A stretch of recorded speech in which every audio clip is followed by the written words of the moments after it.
listen, I wanted to come on here and make this quick video. So someone asked me, they said, Anthony, I heard the stock market is about to crash. Should I invest? And I'll share my opinion on that shortly. But first, I went on YouTube and I did a search. And I heard people saying that the S&P 500 is about to drop 20%, or get ready, the market is about to crash. And I just could not believe the amount of fear mongering that's out there. I guess fear sells. Fear gets people to click and watch videos. But listen, the stock market goes up, the stock market goes down. That's what it does. It may go down 5%, go right back up. It may go down 5%, then 10%, then 20%, or even further. But listen, why do I care if the stock market goes down 20% or further? Why?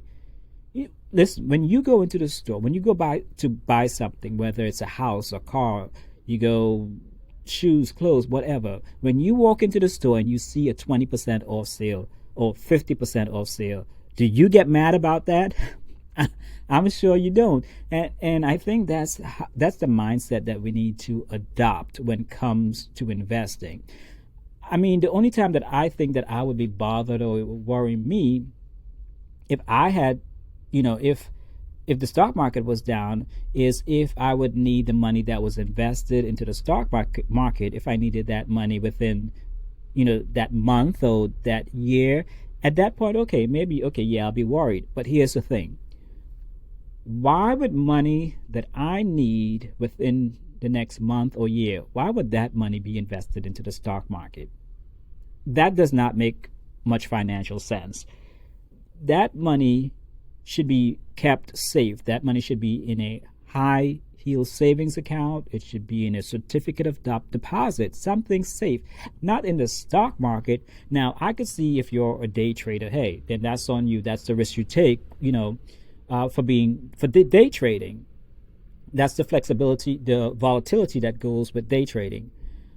Or if you are retired and you're depending on your investments to produce monthly income for you, yes, I could see why you'd be worried. But then again, at retirement age, at this point, your portfolio should be well diversified in and invested in low risk investments.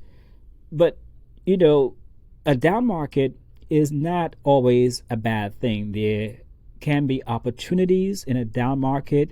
It's where people build wealth.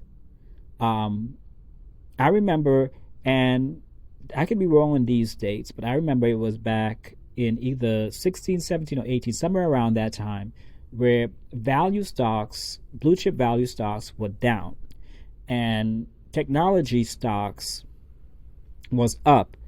And what was Anthony doing? Anthony was buying up the blue chip value dividend paying stocks. And soon after, it switched up where the value stocks were down and the technology stocks was up.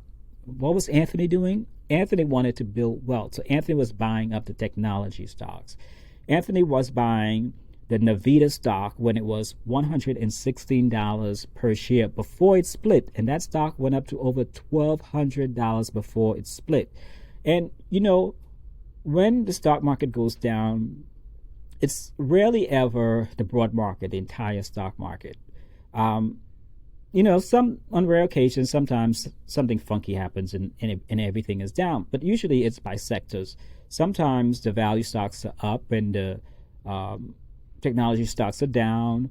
Technology sector is down, or the real estate sector is up and another sector is down. Or sometimes stocks are down and bonds are up, or bonds are up and stocks are down. So the key is diversification. If you invest consistently, you're well diversified, you dollar cost average into the stock market, you invest according to your time horizon, then you should be fine. You should be able to weather any storm. So don't let people scare you into not investing into the stock market. There'll never be the perfect time to invest. The stock market goes up, the stock market goes down. That's what it does. So again, don't let that stop you from investing. Start investing now. Today, I'm revealing 13 millionaire habits so that you could see how ordinary workers can transform into extraordinary millionaires.